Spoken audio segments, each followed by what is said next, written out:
Welcome to our Riosomi webinar of May. My name is Pinar Yilmaz from the Netherlands, and together with my colleague Michael Kostas from Greece, we will moderate this session about trustworthiness of AI in medical imaging analysis presented by Professor Kostas Marias. His talk will start from the basics of AI in medical image analysis and discuss important topics and concepts about progress in the field. The focus will be on the mechanisms of texture descriptors as the basis of radiomics and AI. And of course, the trustworthiness and multi-phased validation, which is needed for clinical adaptation. Kostas is an associate professor, as I mentioned, in medical image processing at the Department of Electrical and Computer Engineering at the Hellenic Mediterranean University in Greece.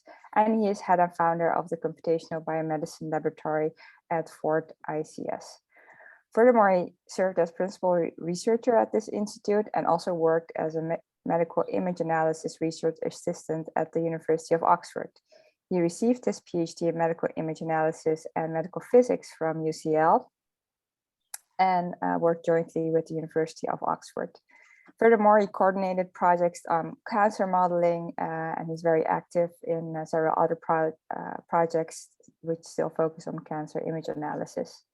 Furthermore, he has very important roles as members of scientific committees, organizing committees, and co-chairing different sessions, and also co-authoring a lot of papers, books, and conferences.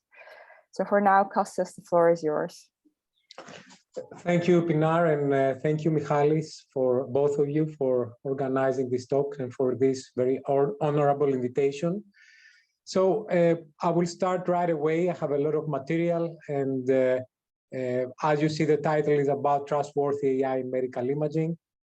I will start from discussing the role of AI, and the starting point is to consider some of the limitation of more simplistic imaging biomarkers and other quantitative models.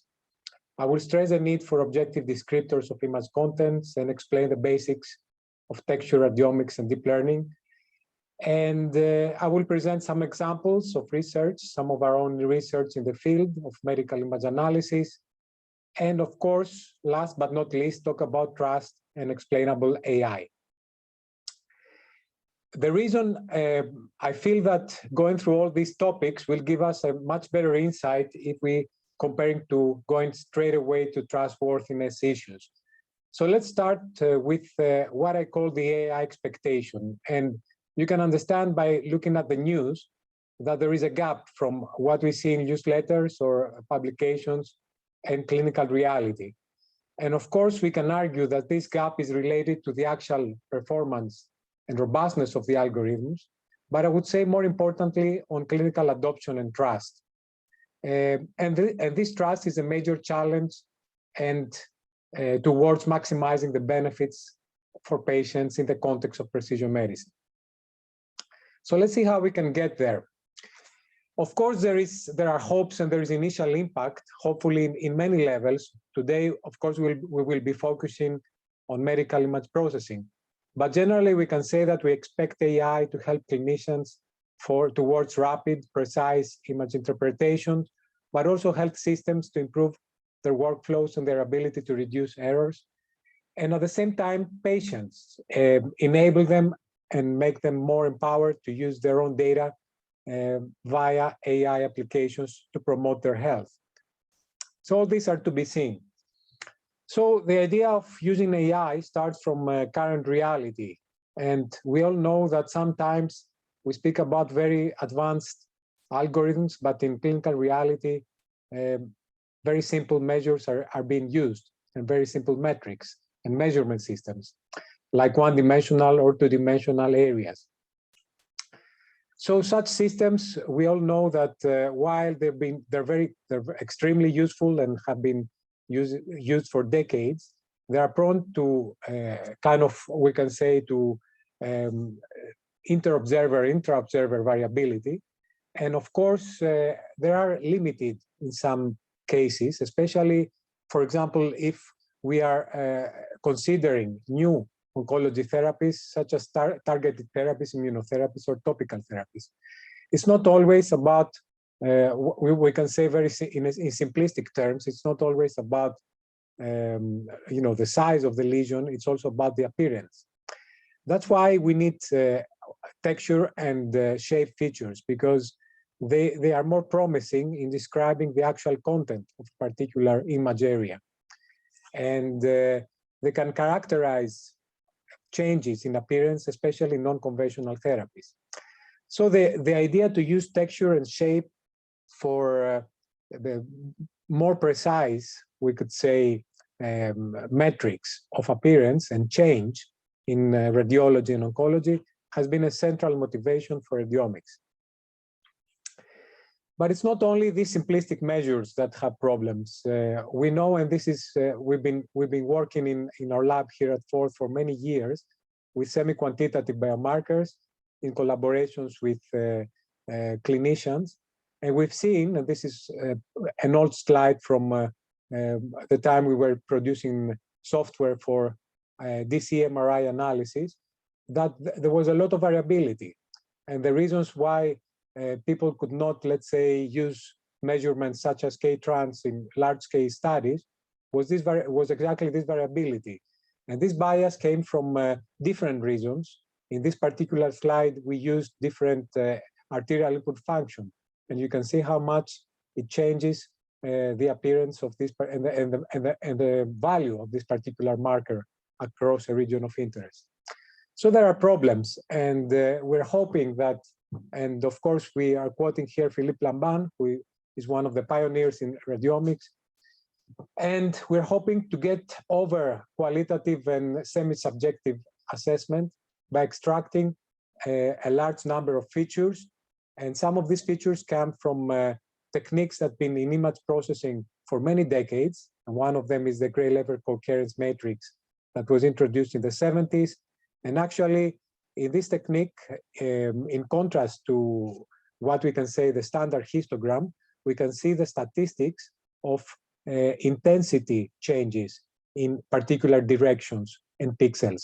So we're not only measuring, let's say, the general contrast in the image, but we're able to see very subtle transitions and their statistics in a particular region of interest. The way we do this coherent metrics and other techniques is we always have an intermediate step where we're measuring transitions of intensities in neighboring pixels, and then having this matrix of transitions, which we call, in this particular case, the 2D probability, PIJ, we can compute several measures that have been related to image contrast, homogeneity, entropy, correlation, and so on and so forth.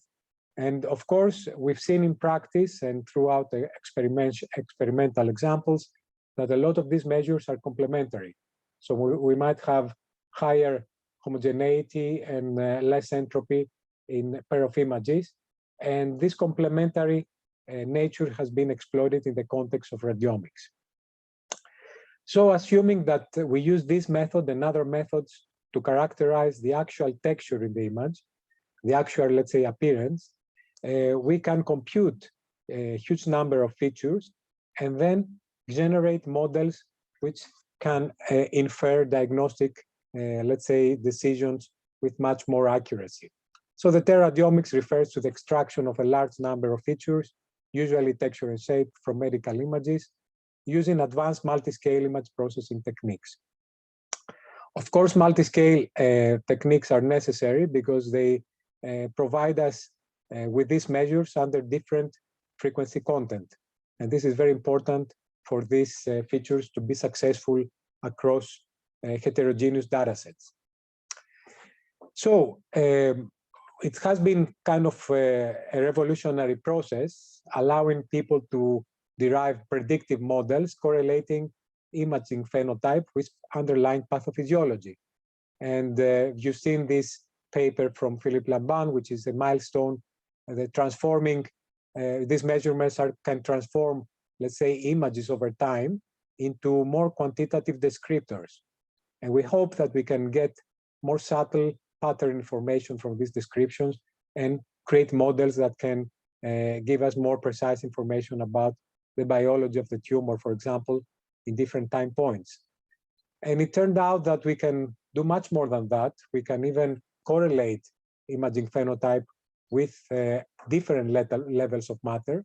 Of course, we can all accept that this can be possible only under certain circumstances where changes in the genetic or in the molecular level can manifestate all the way up to the imaging level. Still, it can be very important and has generated to big expectations, like, for example, virtual biopsies, which can reduce patient, let's say, discomfort.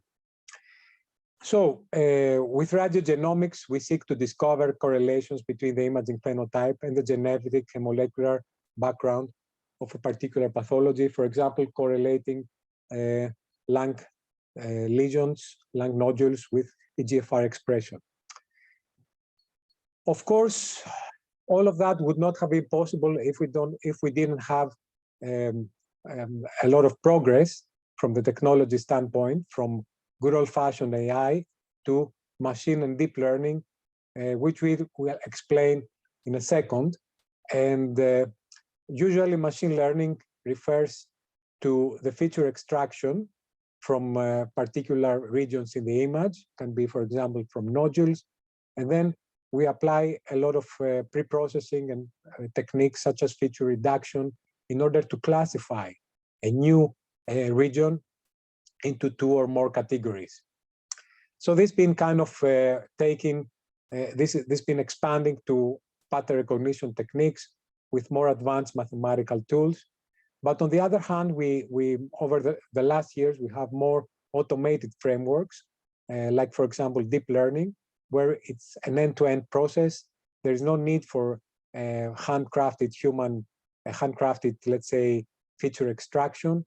And it's a fully automated analysis where the network of artificial neurons adapts to the data itself. So we present this network with large numbers of well-annotated data from, for example, 2 different classes. And then this network is trained to give us the right, let's say, answer when we present a new medical image. The problem in the second case is that it's a completely different, let's say, philosophy, and it requires a large amount of data. So in order to avoid confusion, and this is a kind of a very nice slide by Nikos Papanikolaou and his group from a recent publication, we can think of a unified radiomics pipeline. So we should not really consider that whether we use feature extraction and machine learning classification or deep learning, that we are doing something really very different, because in both cases, features are being extracted from the images from different scales and are being synthesized together to produce a meaningful, let's say, decision. So depending on the target variable, and usually the clinical researcher selects the modality or the modalities for a particular model development process. And of course, after acquisition and data gathering, we have some pre-processing steps. We're not going to discuss them very much in this particular talk, but depending on the size of the data set, we can either employ traditional feature extraction radiomics or deep radiomics if we have larger data sets, because this is a kind of a prerequisite. So how small is small and how big is big, it is a matter of discussion, and we always need a data scientist to be kind of incorporated in this kind of development loop. We cannot give a kind of a definite answer for each case. There might be different circumstances that we need to take into consideration. Of course, most of you know that deep learning systems are inspired by the actual, let's say, neuronal processes that usually they start with some basic feature extraction, and then they synthesize these features. So once we go to the inferotemporal cortex, we have some decisions that are being taken place, some recognition decisions, for example, and this is kind of a system that is reminiscent to what we have in the deep learning technologies. So we can see here that, for example, you can see on the left an artificial neuron that it might remind you of an actual neuron. So it's taking a lot of input, and depending on, let's say, some weights, and depending on this function, and this function kind of decides if this neuron is going to be activated, similar to the situation that in real life neuron will decide, depending on the input, if it's going to propagate or generate an action potential. So these systems of millions of neurons allow very complex processes. These are organized in a 3D, let's say, fashion. And this was one of the first deep learning convolutional neural nets that was used, was proposed to recognize handwritten numbers, right? And this was just a 3-layer network, and it really showed in the late 80s the potential that we are experiencing today. So in a medical image paradigm, which is the topic of today's, let's say, talk, we have convolutional layers that convolve the input image and extract features in different frequencies. And we have pooling layers that reduce the dimensionality by, for example, integrating some of these responses into smaller, let's say, dimensionalities. And of course, we have fully connected layers, and the flattened matrix at the end goes through a fully connected layer to classify medical images. So at the end, we have the inference, and it's not in the scope of this talk to go into that, but what is important for us to consider trust is that there are numerous clinical assessment tasks, measurement systems, and classification schemes that are amenable to automation by AI-based algorithms. And these are discussed in this very nice publication from Larson and this group from Stanford that suggests a number of clinical measurements and other applications. And this is a wonderful opportunity because we can see that there are a lot of, let's say, processes that can be automated. Some of them are not so high risk. For example, volumetric analysis, it's something that I think that every clinicians and every radiologist would like to have something very fast and automated with very little interaction. And others are more, let's say, risky. For example, if we want to quantify the velocity of fluid, the perfusion, and the iron content, then we would need to have, let's say, more extensive validation. But this is a very nice table because it shows that there is a lot of ground for these AI applications. And it's not only measurement systems, but also classification schemes. For example, breast density classification or grading and staging in different types of tumors. Virus classification has generated in the last 30 years hundreds, if not thousands of papers, scientific papers. And of course, anything that relates to the pattern of the images and can help, can assist the clinicians into diagnosis or automate the scoring in different systems. So all this can give us, let's say, a good starting point to do research, starting from the actual clinical needs. And this is very, very much helping us to understand that we build all these systems we need to build all these systems based on what is needed in clinical reality. So we can argue based on this very, very nice illustration from these publications that I'm citing here, that if we think radiology and oncology together, first task that can be assisted by AI models has to do with detection. For example, more precise detection in mammography or in low-dose CT, or to understand much better the clinically significant lesions in prostate cancer and reduce under and over diagnosis. So all of these tasks are kind of, we believe that it would be very welcome to have applications to AI applications to make them more effective and more accurate. And of course, AI is promising much more than detection.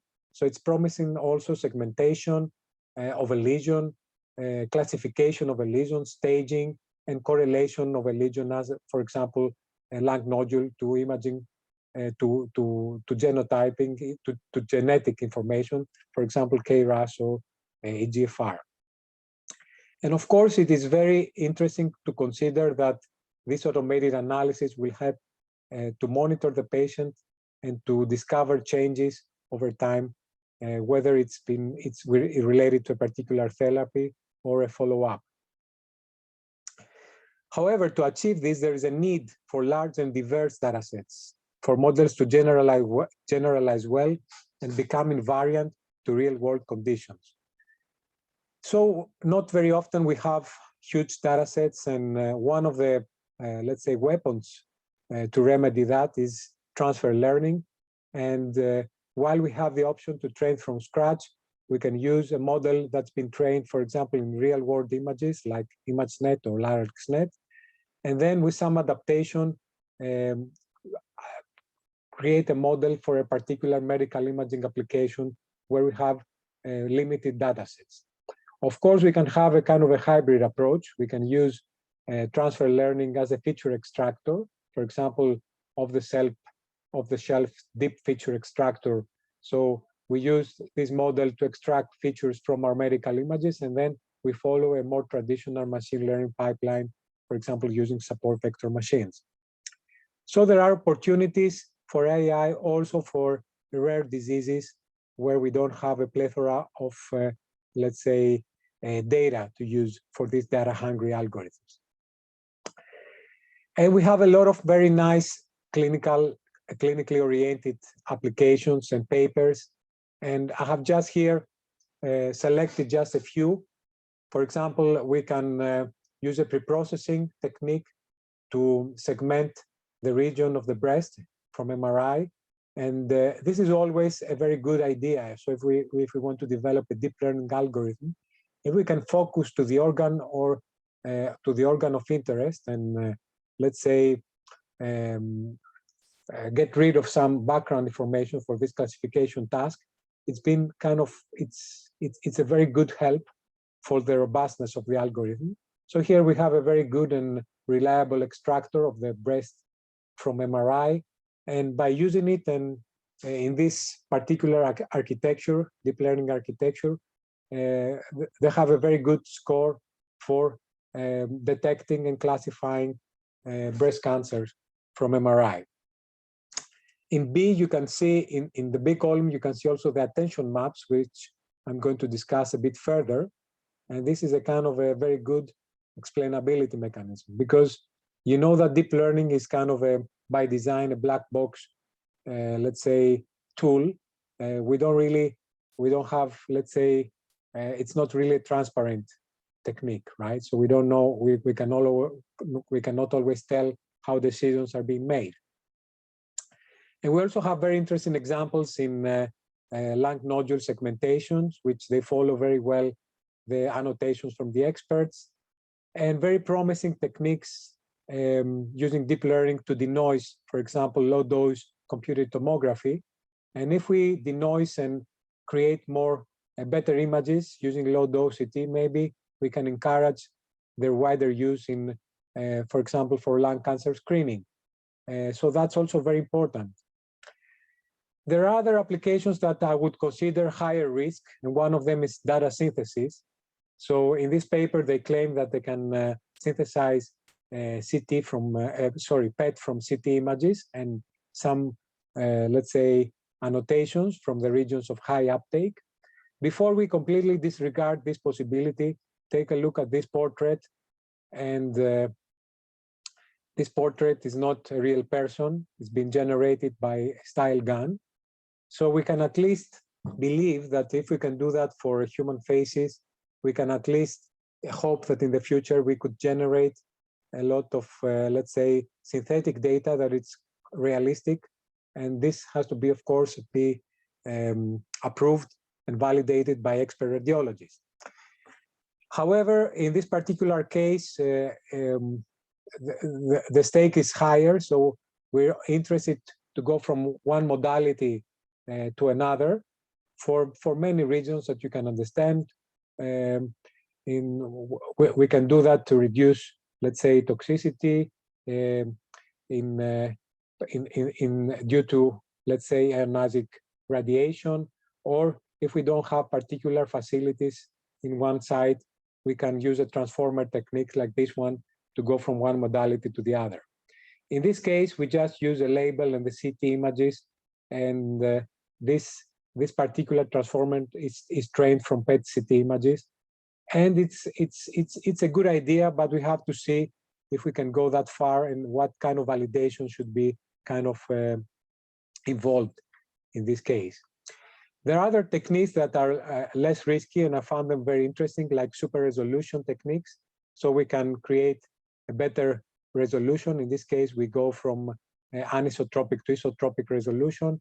And here you can see that we're doing the same in this paper, and we are increasing the spatial resolution of this slide and the contrast. Of course, these are great possibilities that need to be carefully, let's say, validated, both with automated techniques and metrics, but also via clinical visual inspection. So in our group, we have used these technologies to create deep learning systems to differentiate between primary and metastatic liver cancer. I will not go through the details. So here we used a 3D, let's say, deep learning system that used all the tomographic data at once. Of course, like many other research groups, we have used transfer learning techniques to develop deep learning models for breast density assessment. And this is also one of the works from Lefteris Revizakis, a postdoc in our group. And this has been created using open data. That's why it's very important to have open data to create such models. And this is another work by Lefteris. We have Revizakis created a model also for pathomics, neural pathomics based for colorectal cancer classification of 8 different tissue histology types with very good performance. And it's notable that in this particular publication work, we used the wavelet packet transform, so we kind of extended the traditional radiomics. And this is always a good idea to try to see if by using additional feature extractors, you can improve performance. And of course, we have done similar works for differentiating different normal, benign, and malignant nuclei in fluorescent images. And this is also an interesting work from the PhD of Lefteris Revizakis to combine CT radiomics and transcriptomics in what we call radiotranscriptomics. So we already published one paper in Diagnostics last year, and we could predict the molecular subtype much better when we were using both, let's say, data sources. And this complementarity is quite interesting for future applications. And now we're extending currently this work to predict more, let's say, high-level clinical outcomes like response to adjuvant chemotherapy or even to survival analysis. So it's very interesting because we can just say that deep learning and radiomics in general allow for multimodal integration. Of course, we had worked in COVID detection using CT. In 2020, we had 2 papers, one from computed tomography and one using X-rays with very good results, but there were hundreds of such publications. And with the abundance of tests, it became not so important to be able to detect COVID from medical images. So going to the second part of my presentation, I will talk about some challenges. And these challenges relate to these technologies. Of course, even by this short presentation, and I tried to make it really short, and I was in a hurry to do that, so excuse me for that. We can argue that there are several issues regarding privacy, security, legality, and of course, regulatory aspects, and also interoperability and integration. So ideally, we want all of this to promote trust. Okay, so we need to understand that we can use a deep learning, let's say, algorithm for a bad purpose. For example, we can such an algorithm can generate a fake, for example, tumor within a healthy individual. So let's see how we can go to trust using all these challenges as a starting point. Trust is, and here we can see an older paper from Charles Green. Trust has to do with a lot of different aspects. So we need to address credibility, reliability, and intimacy. So we need to feel safe, but not only to feel safe with no reason. We need to feel safe because we can really understand what a particular algorithm is doing, how it is doing it, in our case, which data were used by this algorithm to be trained, how much it's been validated, and what was the last time it was kind of validated, and other many different aspects. So this has been kind of a very serious topic for the European Commission, and in 2019 it published a number of let's say components and a number of guidelines towards trustworthy AI. Most of these guidelines were related to legal, ethical, and issues of robustness. However, they set up a number of requirements, and we can say that even today, anything related to trustworthiness will more or less be around these different requirements, like, for example, human oversight, privacy and data governance, technical robustness and safety, transparency of the models, diversity, non-discriminations and fairness, societal and environmental well-being, and accountability. So you understand that a clinician needs to know if there is an error, who is accountable. For example, we need to address fairness. We don't want a model that will just work on a particular ethnic group of people and not work in another because it was trained with homogeneous data. We want a model that will be fair to all individuals and give very good and precise, for example, diagnosis regardless of the ethnic background. We want a model that is transparent to understand where it came from, how it was derived. We want a model that is robust, that is safe, that's been kind of properly validated. And we need all this process to be kind of under a very strict governance. And always we need to have human oversight. So this is a very short description, and I will go very briefly to say that we believe that we also support these European Commission guidelines that AI systems should support individuals in making better informed choices in accordance with their goals. But human oversight will ensure that the AI system does not undermine human autonomy or cause other adverse effects. And of course, there are many ideas how to do that. And for example, we have frameworks like human in the loop or human in command approaches that can guarantee that this will not happen. Technical robustness is very, very important, especially in the scope of this talk. So we need to understand that we are expecting AI system to behave reliably as intended. And we need to understand that also there might be a possibility for unintended application of an AI system, like, for example, providing fake, let's say, features or characteristics within an image. So we need to address a lot of issues related to reliability and reproducibility.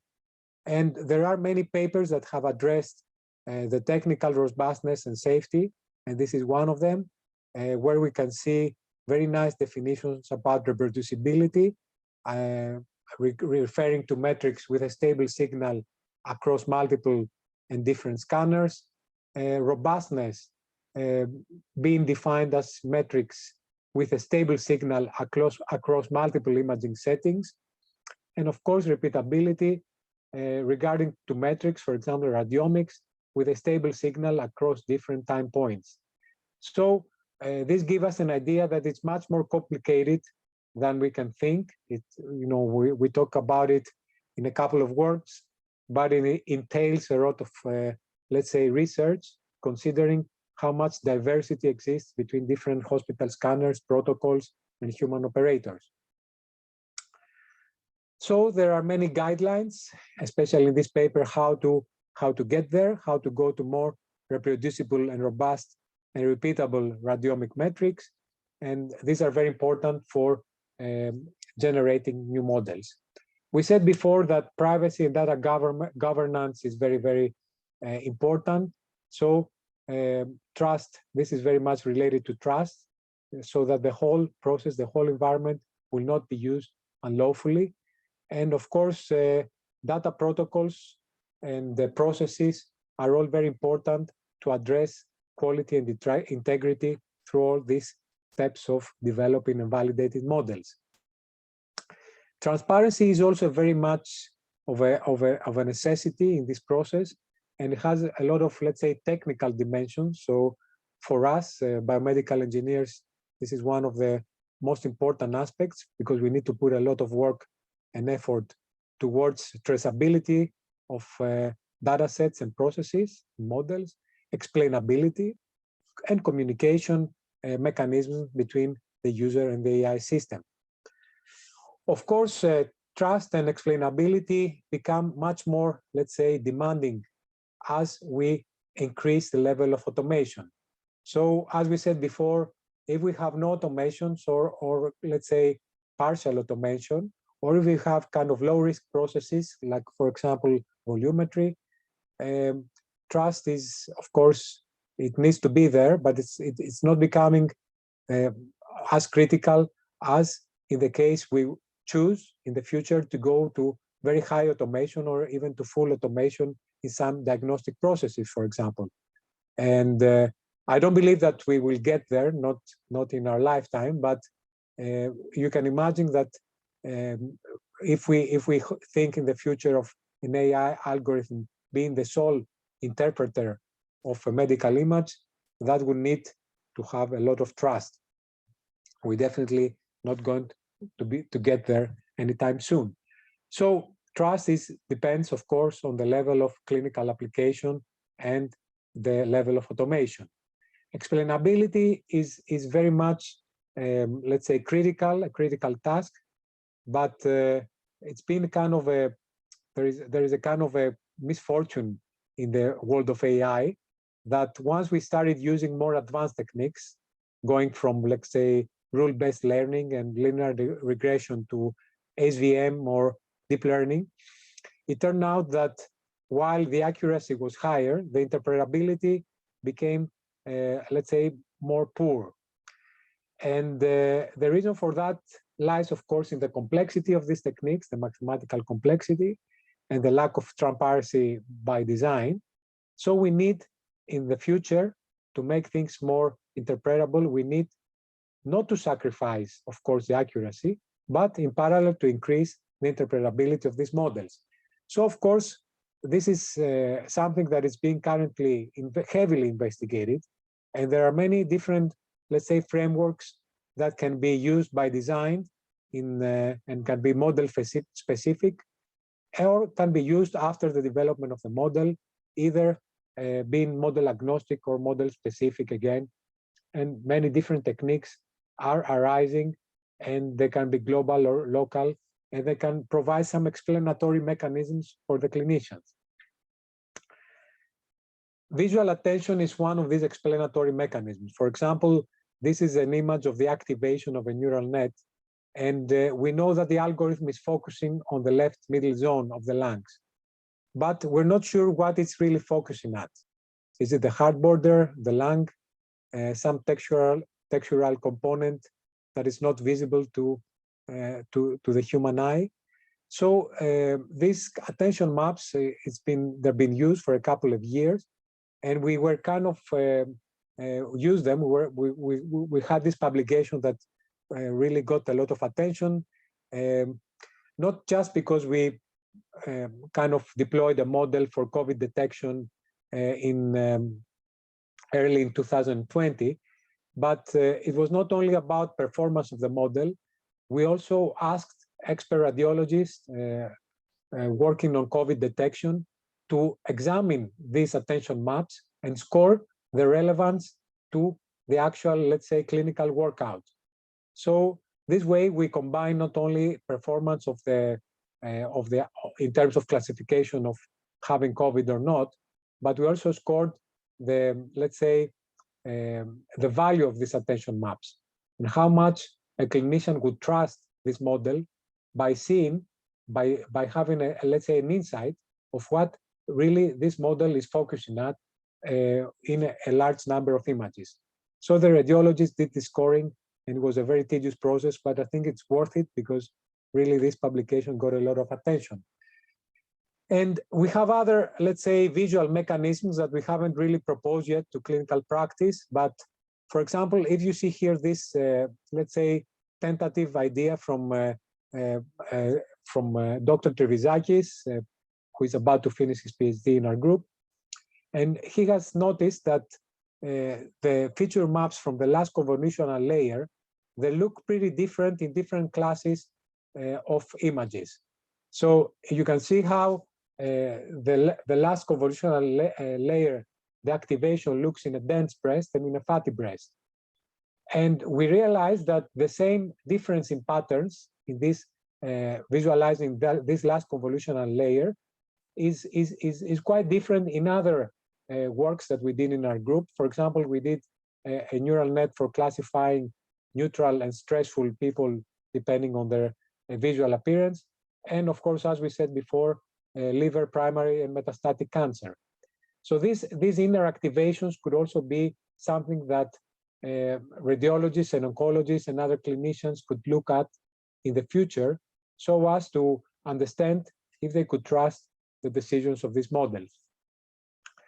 There are other very nice techniques like SHAP, the Shapley additive explanations, that are trying to provide more explanations on how the model is using, is kind of using the features to create a particular, let's say, decision. So here in this simplistic shape, we can see that it's not only telling us that the output is 0.4 and then 0.4 base, you would, for example, need to do an intervention, but it's also telling us that the age is a major contributor towards this decision and not so much blood pressure and BMI. And being a female, it's a kind of a negative contributor to that particular decision. So these kind of, let's say, feature-based, let's say, weights can add value to understanding how the model is producing a particular outcome. And this is a recent work by George Manikis, a postdoc in our group, and several other members of our group, in collaboration with Professor Bizda's group from UCL. So while here the focus, of course, was to correlate DSC radiomics with IDH status, and I think we did a pretty good job for that, and that was, we published this work last year. It was very critical to do a lot of standardization work because we had data from different clinical sites that was very different at the point of processing, and we proved in our paper that only by very, let's say, thorough standardization we could get significant results. But we also presented this analysis, the SHAP analysis before, to enhance explainability mechanisms and to be able to enhance the provision of intuitive patterns for discovering IDH1 mutation status directly from radiomics. So now, in the last 5 or 6 minutes, I would like to bring you to another dimension of trustworthiness, and this is the Pro-Cancer Eye project that my organization is kind of coordinating through Professor Manolis Tsiknakis, who is on the first phase on the right, and the scientific coordinator is Nikos Papanikolaou, and the clinical coordinator Daniele Regge, professor from Torino and radiologist. So in this project, we are trying to build ProstateNet, a well-curated, huge database on prostate images, and built a number of AI models that will help clinicians to better manage with more precision, let's say, prostate cancer patients and avoid over-treatment and under-treatment. I will not go through the specific use case scenarios. You can visit the webpage of the project. It's now in its second year, and I would like to focus on explainability work that we are doing in this ProCancer AI project, led by Sara Colantonio from CNR, and I would like to thank her for these slides. And in our project, this is a European Horizon project.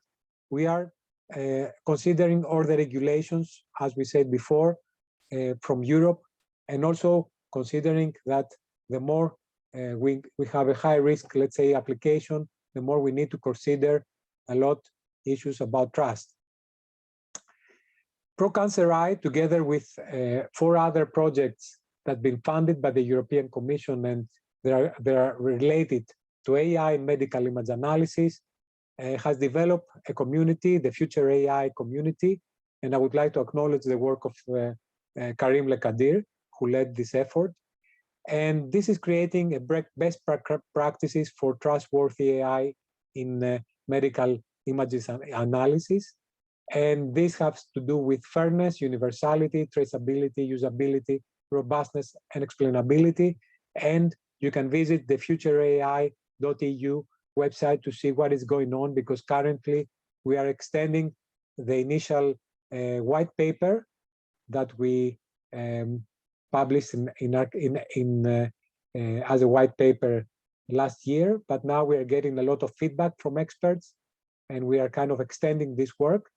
So we are treating all these different principles differently, and we are trying to, at the same time, to find a uniform way to understand through questionnaires if a particular AI modeling, let's say, endeavor is compliant to Future AI principles. And you can use these, let's say, questions so that you can get a compliance score and understand if you are starting this development by considering all this important checklists that will enhance trustability, trustworthiness of your models. So critical to trust, as we said before, it's also validation. And this paper from Stanford by Larson et al. Really give us an idea of where we are today. So most of the papers today are about feasibility, because they are tested in small, relatively small data sets under ideal conditions. Some of the papers and some of the works go to the second phase, as it's been proposed. The second evaluation phase has been proposed in this paper, which is about capability and performance in a well-controlled environment, simulating real-world conditions.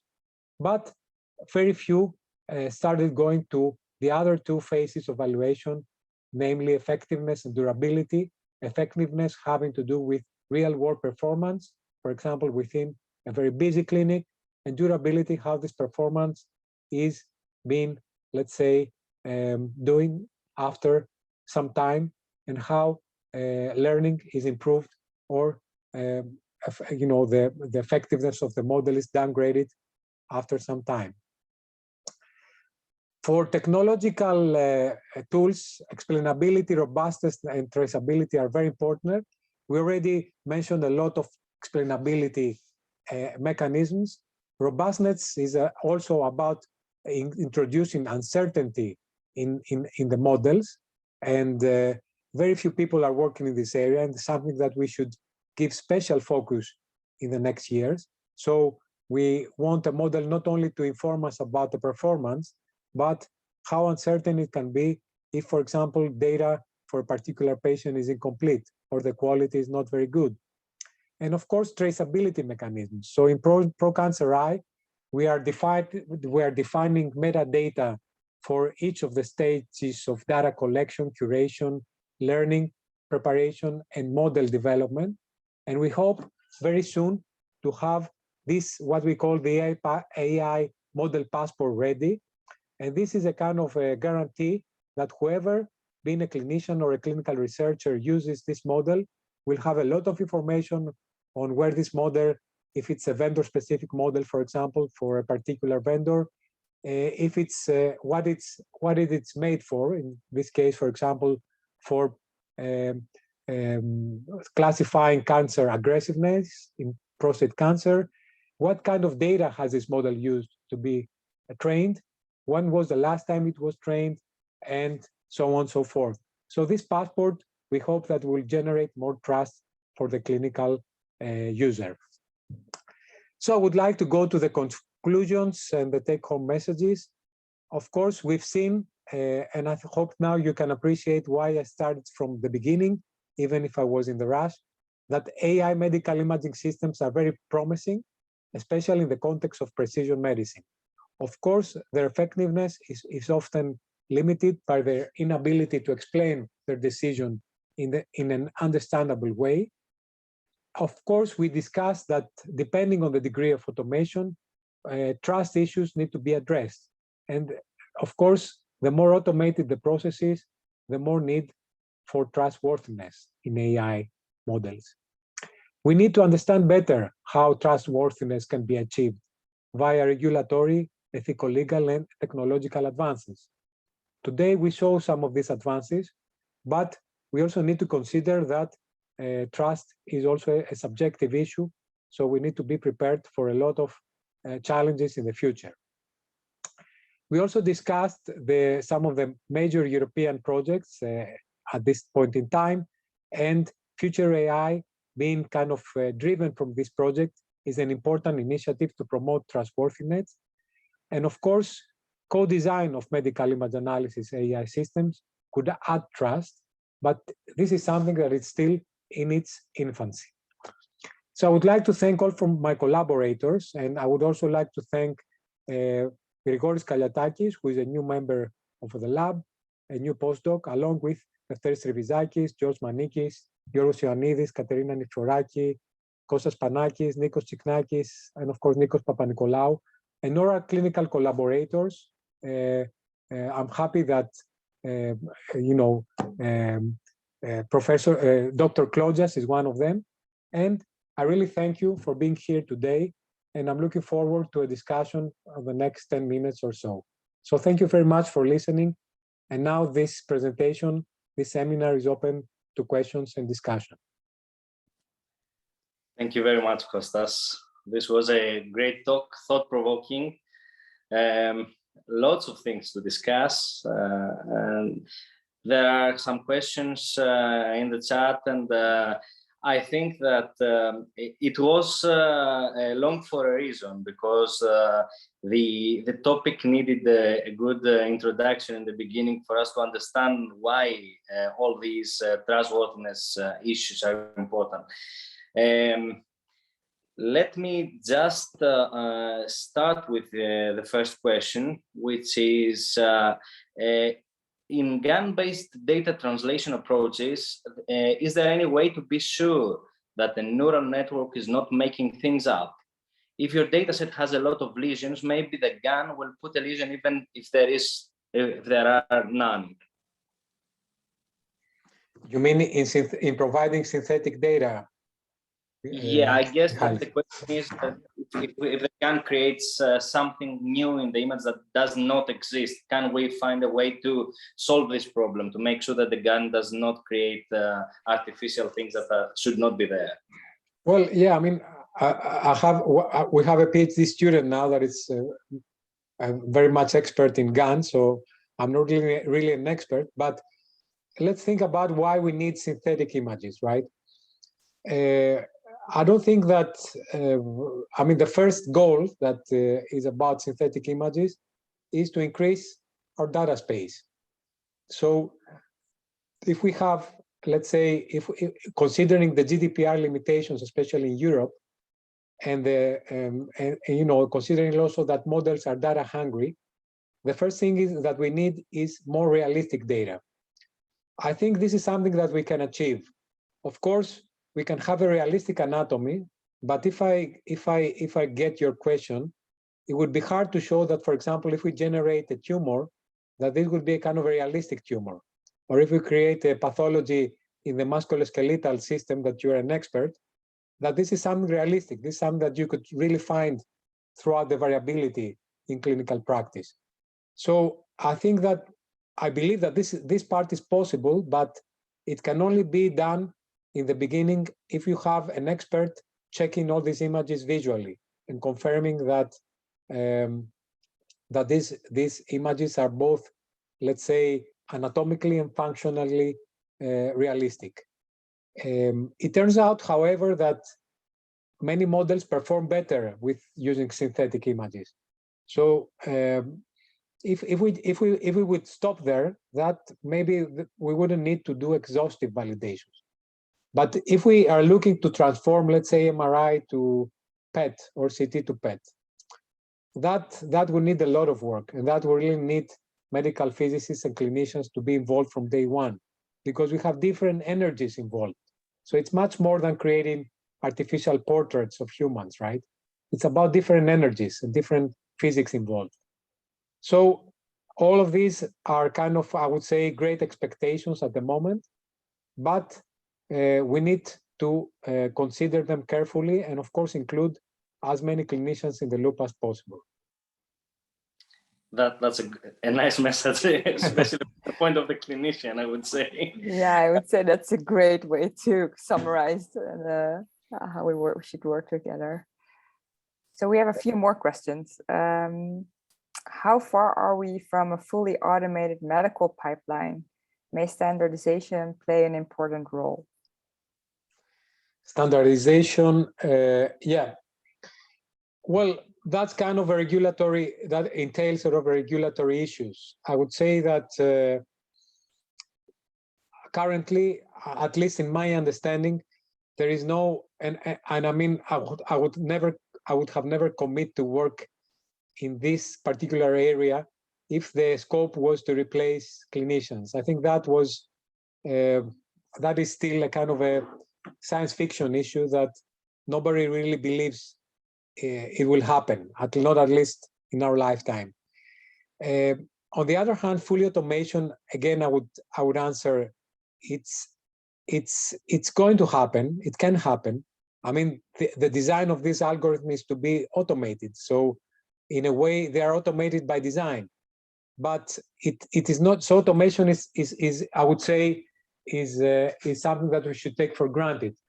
But it also depends, right? I mean, it can be. I mean, for the imaging, I mean, for some part of the imaging. Yes, exactly. You can, you know, to prepare that, you can do that automated. But I agree with you that for the rest, maybe where clinicians should be involved. Yeah. Totally. I was going to say exactly the same. By design, these methods are automated, but how you include them in your workflow as a clinician will make the difference, because at the end, as we said before, we need the expert to be the one who makes the final decisions. So we need systems that will present these results to the clinician, and the clinician can decide what to do next. Of course, we can appreciate that some degree of automation might be desirable. For example, if you are a radiologist in a screening program, or if you are in a hospital and you want to prioritize cases that are very urgent and will save lives, then you could maybe trust in the future an AI algorithm that will look in the clinical record, will look into the CT scan and give you an alert that, you know, we have a patient waiting and you really should take a look at that, because it seems very urgent and it seems like it will require you know, more tests and more less examinations. So by design, all these algorithms can be automated, but how you will allow them to work within the clinical, let's say, setting, it depends actually on you guys, on the clinicians, how you will integrate them. And of course, the more, as we said before, the more you would allow automation, the more you will require from technology to be convincingly trustworthy.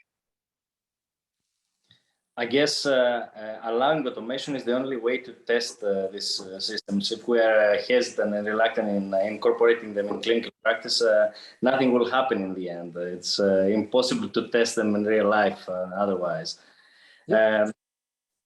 We have another question from Dr. Bizdas, which says, good afternoon, can we leverage blockchain and decentralized storage to increase explainability and trustworthiness? Well, yes, any kind of, I think that probably we're referring to federated techniques. I think what I would say, we can increase trust and can increase also the data that we're sharing at the moment is federated learning. So it's not been kind of exploited so much. All this that's been suggested by Professor Bizas definitely can add trust. I really believe in that. But one of the things that we did not mention in the talk is that we can use, let's say, cryptography and federated learning techniques to reduce the need for centralized data sets that really stumble upon a lot of ethical legal issues, a lot of, let's say, delays getting ethical approvals. And of course, we always run the dangers of re-identifying humans and going against the law. So federated techniques that can jump from one institution to the other without just processing the data, learning, but not, let's say, moving around data outside the hospital can really provide much more, let's say, stronger and more trustworthy algorithms. But this is also something that is currently being investigated. Luckily, the performance of federated algorithms starts matching the performance of, let's say, algorithms derived from centrally located data sets. Kostas, a short answer for this one. Do you think that radiologists and residents need to learn how to program and try to model with machine learning? Well, I don't think they need to do it, but I'm sure they're capable of doing it. And I think Michalis Klodjas is a proof of that, because he's kind of blurring the boundaries between clinicians and AI experts, right? And he's one of the new generation of clinicians that can do that.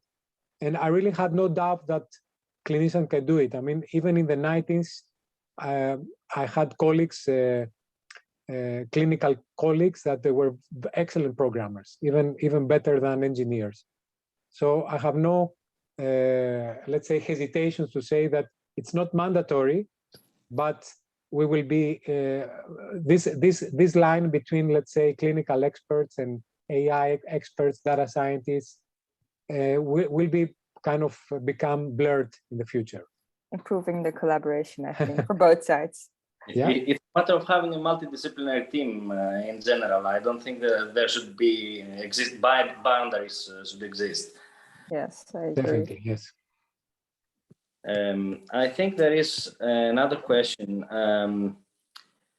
which is, would that AI patent work as a CE mark, so to be approved by authorities, and which authorities, in parallel to the CE mark trajectory or in its substitution?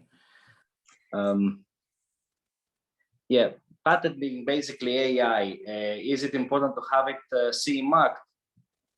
You mean patented? Yes, I mean, it depends. Again, yes, I think that, you know, the regulatory processes are not quite, they're becoming, let's say, more clear comparing some years ago, right? And the basic problem with this kind of models, which is now being kind of addressed by the regulatory authorities, is that they're very dynamic processes. Because in the old days, we would expect a kind of a very static, let's say, diagnostic tool, like a medical device, you know, to have a kind of a hard-coded way to give decisions. And this is exactly what we don't want from AI. We don't want something that is based on rules. We want something that is being kind of learned over thousands of diverse images, and it's becoming better as new data and new experience arises. So I think now the regulatory processes are being kind of adjusting to this reality. And we are all very confident that it's becoming easier and easier to patent and to get CE mark and FDA approval for this kind of technologies. And of course, this is an element of trust as well, because if you have, you know, all the clearance from these authorities, it is a bonus to be trusted in a clinical context. I mean, research tools are great, but you know, certification is necessary. And to conclude with this question, so it's very broad because it depends, I guess, on the algorithm, the method, and also the question. But regarding the title of your talk, what is the, I mean, on the scale from 0 to 100, the trustworthiness of AI at the moment? Well, of course, that's very subjective, and I think that it's your vision. So I'm very curious. Yes. I will answer, but I would just need to make clear that this would be an excellent question for a questionnaire across a large number of clinicians, radiologists, and oncologists who have tested at least once such a system as a research tool. So I think that would be a great question. I think that from my perspective, we are much more than 50%. So it's getting much better, because as someone who understands how this been involved from the 90s, and I was working in the late 90s in the UK when we had, for example, at that point in time, we had the first one of the first diagnostic system R2 technologies for mammography that took FDA approval. So I've seen how much progress we have made in the last 25 years. So I really feel that we are more than halfway there. Okay, so, it's more than flipping a coin. Yes, it's much more. It's much more, and I think that the problem is not now that we don't have the means to build a trustworthy, let's say, model. The problem is that we need to have a framework, a unified framework for data sharing, for governance, for clinical participation in the process and the design. And I think that's a real issue, not the limitation of the technology anymore. Mm-hmm. It's human limitation now that we need to bring all these people together and have the same work vision, in a common framework, and that could really solve the remaining of the problem. Thank you very much for this great overview, your presentation, and the discussion. We really had a great discussion. And I want to thank everyone who joined this interesting webinar. Our next webinar will be a joint webinar with Incepto on how the basics of AI, what we also learned today, will find our way in a multi-center radiology network. And this will be on June 14th. And we would also like to remind all of you about our OSOMI annual meeting this year in Valencia. And that will be on 14th and 15th of October. So we will also open our call for abstracts very soon, probably this week. So we look forward to receiving your abstracts and see you all there. Have a great week, everyone, and see you next time.